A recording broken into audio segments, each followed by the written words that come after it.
Okay, in Vietnam, I was assigned to Company A, 1st Battalion, uh, uh, 9th, excuse me, let me back up. I entered the military in 67. After boot camp, I was assigned to Company A, 1st Battalion, 64th Armored Infantry Division in Germany. And in 68, I was assigned to Troop B, 3rd Squadron, 5th Cavalry, 9th Infantry in Vietnam. And most of my time in Vietnam, I was a crewman in an M90 tank, M13 armored personnel, and sometime we would go out on chopper missions.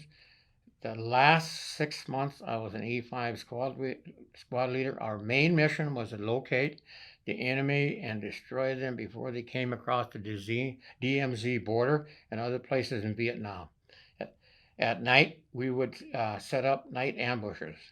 On March 7th, 1969, my unit, 9th Infantry, 3rd Cavalry, was located at the DMZ border, Quang Tree. On the morning of March 7th, 1969, my Army unit started receiving incoming mortar rounds from the enemy.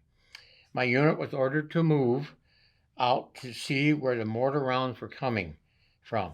We located the enemy in the mountains.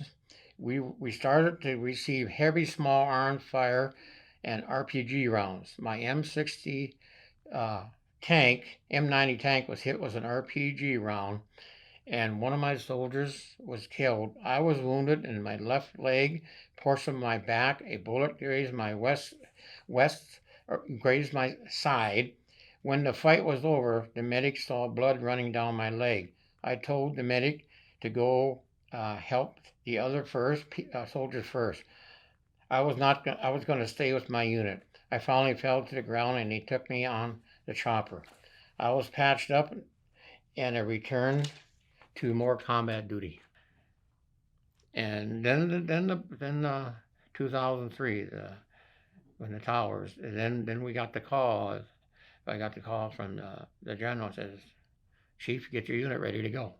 And I says, "Okay, I'll go back. I'll go and do that." And I'm going to tell you, the soldiers of that unit were so thankful that they knew that I was in that served a year in Vietnam, and it put them at ease a little bit, knowing that they had somebody that been through the experience already. And I hope you made it through Afghanistan. We made it to Afghanistan and brought everybody back home safe and sound.